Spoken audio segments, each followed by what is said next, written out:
اعوذ باللہ من الشیطان الرجیم بسم اللہ الرحمن الرحیم ان اللہ وملائکتہ یصلون علی النبی یا ایہا الذین آمنوا صلوا علیہ وسلموا تسلیما اللہم صلی علی سیدنا محمد نور الانوار وسر الاسرار وسید الابرار۔ آج کے بیان کا موضوع قلب پر گفتگو کرنا ہے۔ جسم دل کی مملکت ہے اور اس مملکت میں دل کے مختلف لشکر ہیں۔ جیسا قرآن پاک میں سورہ مدثر میں آیت 31 میں اللہ تبارک و تعالیٰ فرماتے ہیں، بسم اللہ الرحمن الرحیم وما یعلم جنود ربک الا ہو، یعنی اور آپ کے رب کے لشکروں کو اس کے سوا بہتر کوئی نہیں جانتا۔ سبحان اللہ سبحان اللہ۔ اللہ تبارک و تعالیٰ نے دل کو آخرت کے لیے پیدا فرمایا ہے اور اس کو جسم کی سواری عطا کی ہے۔ جسم آگ، ہوا، مٹی، پانی سے پیدا ہوا اور دل اس کو ظاہری اور باطنی بہت سارے خطروں سے، بہت سارے دشمنوں سے خطرہ لاحق ہے۔ اس لیے اس دل کو بہت سارے ظاہری اور باطنی لشکروں کی ضرورت پڑی۔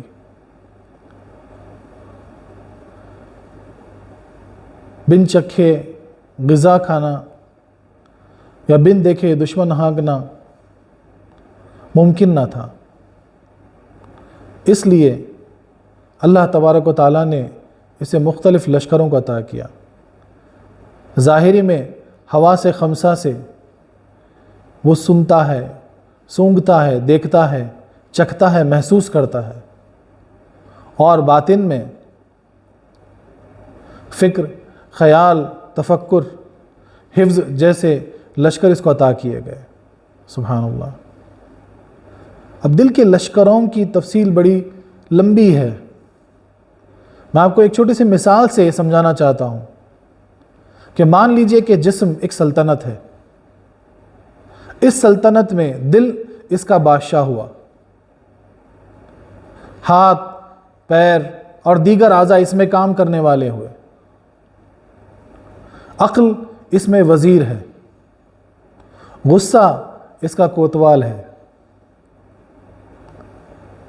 اور خواہش جو کہ ایک عامل ہے اس میں موجود ہے، جو ہمیشہ یہ فکر میں لگی رہتی ہے کہ کیسے وزیر کے حکم کو نہ مانے، اس کی خلاف ورزی کرے اور سلطنت میں جتنا مال و متاع ہے اسے خرچ کرنے کے بہانے حاصل کرے۔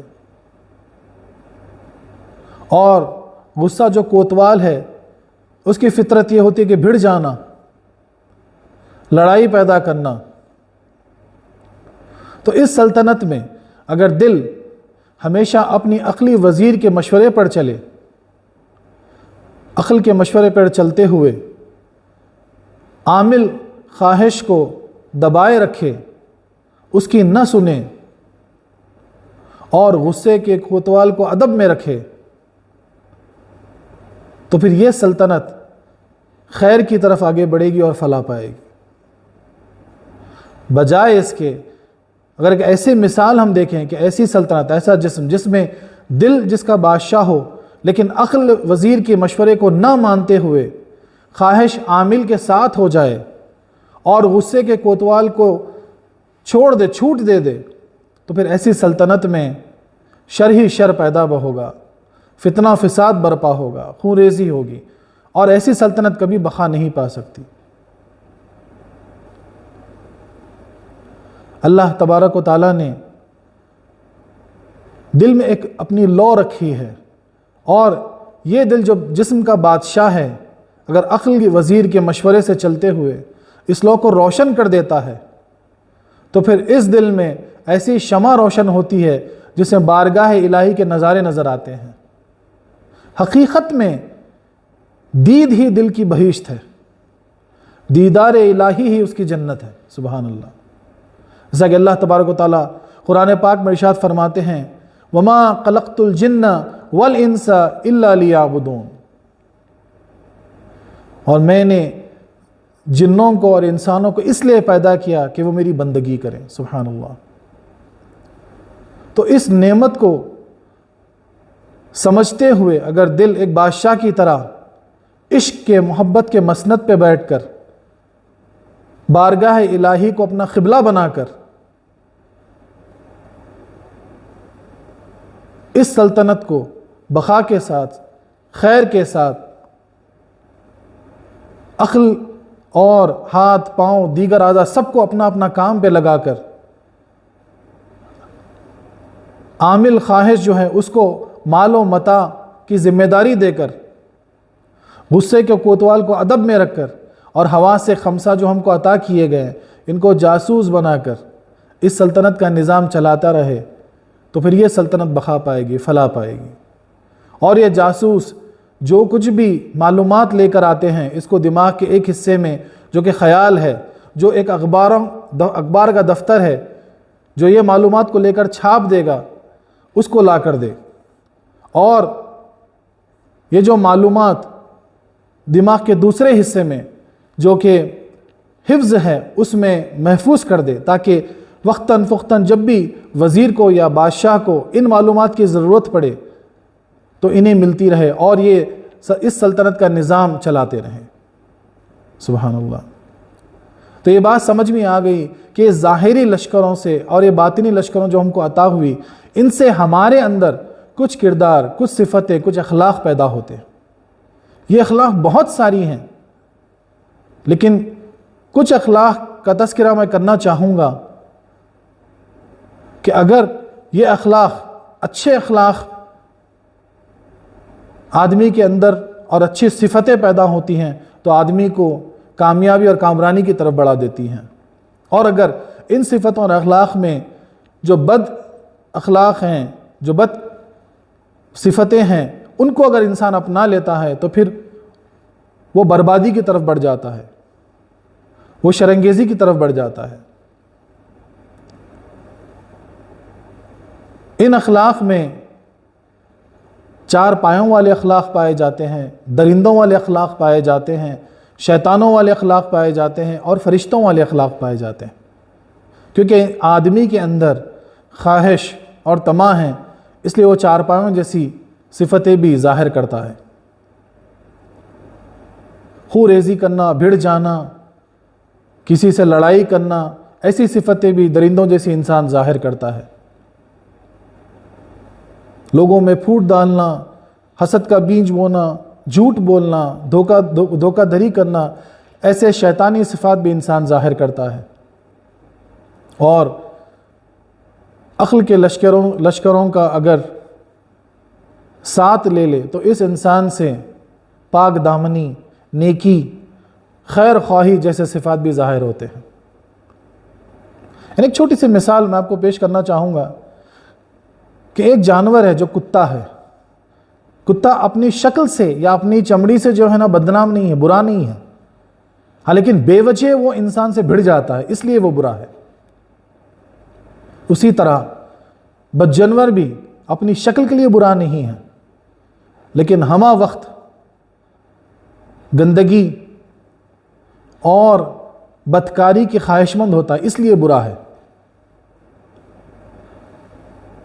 اور شیطان جو ہمارا کھلا دشمن ہے، اگر اس کے مکر و فریب کو سمجھنا ہے تو ہمیں وہ عقل کا نور استعمال کرنا پڑے گا، جو ہمارے دل میں لو ہے اسے چمکانا پڑے گا، تبھی جا کے ہم اس شیطان کے فریب کو، مکر کو سمجھ سکتے ہیں. جیسا کہ نبی کریم صلی اللہ علیہ وسلم نے فرمایا کہ ہر انسان کے ساتھ ایک شیطان ہے. میرے ساتھ بھی ایک شیطان تھا، لیکن اللہ تبارک و تعالیٰ نے مجھے اس پر فتح عطا کر دی. اب یہ میرے تابع ہے اور مجھے برائی کا حکم نہیں دیتا. سبحان اللہ، سبحان اللہ. تو اللہ تبارک و تعالیٰ نے ہم کو جو یہ جسم کی سواری عطا کی ہے اور اس میں بہت ساری نعمتیں ہم کو عطا کی ہے، خاص الخاص جو دل یعنی قلب کی جو نعمت ہمیں عطا کی ہے، اس کو استعمال کرتے ہوئے انسان حقیقت میں انسان کی منزل کو پالے. ظاہر میں دکھنے میں شکل تو آدمی کی ہے، لیکن یقین جانیں جو صفتیں آپ کے اندر ہیں وہی شکل لے کر آپ قیامت میں اٹھیں گے. بتایا جاتا ہے کہ اگر کوئی شخص غصے کے کتے کے تابع رہا زندگی بھر تو قیامت کے دن بھیڑیے یا کتے کی شکل میں اٹھے گا۔ اللہ اکبر۔ اور اگر کوئی شخص خواہش اور طمع کے تحت اپنی زندگی گزارتا ہے تو قیامت کے دن بدجنور کی شکل میں اٹھے گا۔ اللہ اکبر، نعوذ باللہ۔ اس لیے کہا جاتا ہے کہ اگر کوئی خواب دیکھتا ہے، اس میں اگر اس کو بھیڑیا یا کتا نظر آتا ہے تو اس کی تعبیر ظالم شخص سے لی جاتی ہے، اور اگر کوئی خواب میں بدجنور کو دیکھتا ہے تو اس کی تعبیر نجس آدمی کی لی جاتی ہے۔ اللہ اکبر۔ تو ان ساری معلومات سے ہم کو یہ پتہ چلتا ہے کہ حقیقت میں حکم دینے والے ہمارے اندر چار ہیں۔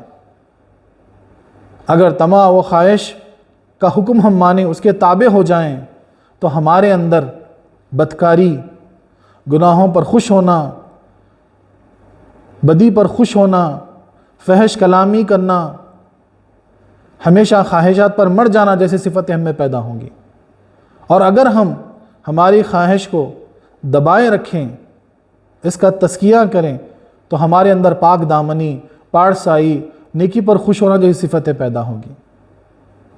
اور اگر ہم غصے کے کتے کے تابع ہو جاتے ہیں تو ہمارے اندر انا، تکبر، بڑے بول، دوسروں کو نیچا دکھانا یا ذلیل کرنا جیسی صفتیں پیدا ہوتی ہیں۔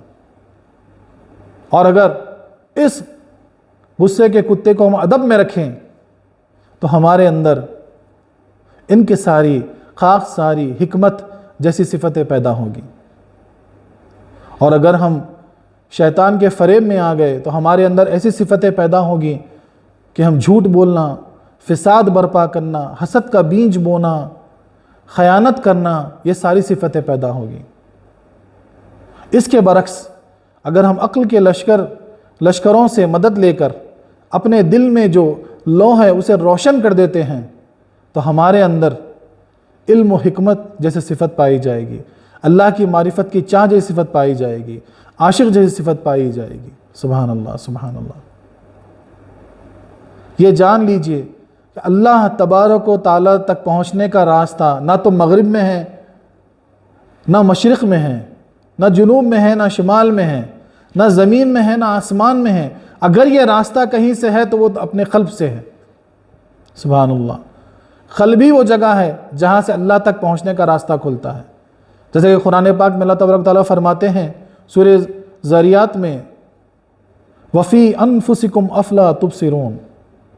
سبحان اللہ۔ اور سورہ قاف میں بھی اللہ تعالیٰ فرماتے ہیں وَنَحْنُ أَقْرَبُ إِلَيْهِ مِنْ حَبْلِ الْوَرِيدِ، اور میں تمہاری شارک سے بھی زیادہ قریب ہوں۔ سبحان اللہ، سبحان اللہ۔ تو پتہ یہ چلا کہ حقیقت میں اگر قلب ہمارا بیدار ہو گیا تو ہم کامیاب ہیں۔ نبی کریم صلی اللہ علیہ وسلم فرماتے ہیں کہ اللہ تبارک و تعالیٰ نہ تمہارے چہروں کو دیکھتا ہے، نہ تمہارے لباس کو دیکھتا ہے، نہ تمہاری عبادتوں کو دیکھتا ہے، نہ تمہارے روپیے پیسے کو دیکھتا ہے۔ اگر اللہ تبارک و تعالیٰ کچھ دیکھتا ہے تو وہ تمہارے دلوں کو، تمہارے قلبوں کو دیکھتا ہے۔ سبحان اللہ۔ اس کی نظر تمہارے قلب پر ہے۔ تو چاہے ہم کتنے بھی اچھے کام کریں، اگر حضور قلب نہ ہو تو وہ سارے کام ضائع ہیں۔ اگر ہم نماز بھی پڑھتے ہیں اور اس میں حضور قلب نہیں تو پھر وہ نماز ضائع ہے۔ اگر ہم صدقہ خیرات کرتے ہیں دکھاوے کے لیے، اس میں حضور قلب نہیں، اللہ کی عاجزی موجود نہیں، تو پھر وہ عمل ضائع ہے۔ صوفیاء اکرام، اولیاء اکرام کئی سالوں محنتیں، مشقتیں کر کے اپنے قلب کو بیدار کیا کرتے تھے۔ نفس کے تابع ہو کر زندگی گزارنے سے تو اچھا ہے کہ نفس کا تزکیہ ہم کریں اور اپنے قلب کو بیدار کریں، ورنہ اگر قلب سیاہ رہا، قلب سیاہ ہو گیا تو پھر کوئی عمل، کوئی نیکی کام نہیں آئے گی۔ قرآن پاک میں اللہ تبارک و تعالیٰ ارشاد فرماتے ہیں ختم اللہ علی قلوبہم وعلی سمعہم وعلی ابصارہم غشاوۃ ولہم عذاب عظیم۔ اللہ اکبر۔ یعنی اللہ تبارک و تعالیٰ نے ان کے قلبوں پر، کانوں پر مہر لگا دی ہے، ان کے آنکھوں پر پردے ڈال دیے ہیں، اور ان کے لیے بہت عظیم عذاب ہے، بہت بڑا عذاب ہے۔ اب ان کے قلبوں میں ہدایت داخل ہو نہیں سکتی، اب ان کے کان ہدایت کو، حق کو سن نہیں سکتے، اب ان کی آنکھ حق کو دیکھ نہیں سکتی، اور ان کے لیے بہت بڑا عذاب منتظر ہے۔ اللہ اکبر۔ تو پتہ چلا کہ ان ساری نعمتوں سے جو اللہ نے ہم کو عطا کی ہیں، تزکیہ نفس کر کے، خواہشات کو دبا کے، اپنے غصے کو حد میں رکھے، ادب میں رکھے، اگر ہم اپنے قلب کو بیدار کرتے ہیں تو ضرور فلاح پائیں گے، ضرور کامیابی کی طرف ہم جائیں گے۔ ورنہ اگر قلب بیدار نہ ہوا تو پھر بہت خسارہ ہے۔ جیسا سورہ اعراف میں آیت 179 میں اللہ تعالیٰ فرماتے ہیں، وہ ایسے انسان جو قلب رکھتے ہیں لیکن پہچانتے نہیں، جو کان رکھتے ہیں لیکن سنتے نہیں، جو آنکھ رکھتے ہیں لیکن دیکھتے نہیں، یہ ایسے ہیں جیسے چار پایوں جیسے۔ اللہ اکبر! بلکہ یہ تو چار پایوں سے بھی بدتر ہے، گئے گزرے ہیں۔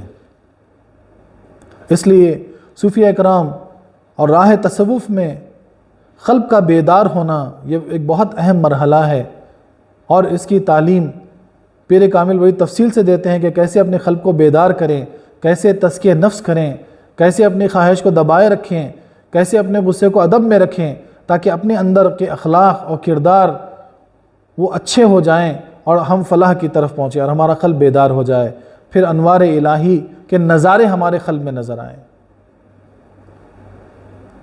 حقیقت میں جو قلب بیدار ہوتا ہے وہی اللہ کا گھر ہوتا ہے، بلکہ اللہ کا عرش ہوتا ہے۔ جیسا اللہ تبارک و تعالیٰ نے فرمایا، میں کہیں نہیں رہتا لیکن میرے مومنوں کے قلب میں۔ سبحان اللہ، سبحان اللہ۔ صوفیہ اکرام فرماتے ہیں کہ کبھی کبھی قلب کی جو صفت ہے وہ یا تو نفسانی ہو جاتی ہے یا تو روحانی ہو جاتی ہے۔ اب ذرا اپنے آپ پہ غور کریں، اللہ تبارک و تعالیٰ نے نفس کو جسم کے نچلے حصے میں بنایا اور نیچے رکھا اس کا مقام، قلب کا مقام دل کے 2 انگل نیچے ہیں اور روح کا مقام سیدھی جانب ہے۔ اگر قلب نفس کے ساتھ مل جاتا ہے اور تزکیہ نفس نہیں ہوتا، نفس کی بات ماننے لگتا ہے، تو پھر وہ نفس کی طرف جھکاؤ اس کا ہو جاتا ہے اور اس کے اندر نفس کی صفتیں آنا شروع ہو جاتی ہیں، بلکہ نفس کا رنگ جو کہ کالا ہے وہ اس قلب پہ چڑھ جاتا ہے اور قلب سیاہ ہو جاتا ہے۔ اور اس کے برعکس محنتوں سے اگر انسان اپنے قلب کو بیدار کرتا ہے تو یہ قلب، اس کا رجحان اپنی روح کی طرف ہو جاتا ہے، اور یہ روح کی رنگت جو کہ ہری ہے وہ بھی ہرا بھرا ہو جاتا ہے۔ سبحان اللہ، سبحان اللہ۔ اللہ تبارک و تعالیٰ نے ہم کو جو نعمتوں سے نوازا ہے، ان نعمتوں کے ذریعے، ان لشکروں کے ذریعے ہم کو کوشش کر کے ہم کو چاہیے کہ ہمارے قلب کو بیدار کریں۔ میں دعا گو ہوں کہ اللہ تبارک و تعالیٰ ہم سب کے قلبوں کو بیدار کرے، اس کے انوار سے، اس کے تجلیات کے نور سے ہم سب کو نوازیں، اور ہم سب کو تزکیہ نفس کا موقع عطا کریں۔ نبی کریم صلی اللہ علیہ وسلم کے توسل سے مولا ہماری ان دعاؤں کو، ہماری ان کوششوں کو، ہماری ان کاوشوں کو مولا قبول فرمائے۔ وما علینا الا البلاغ۔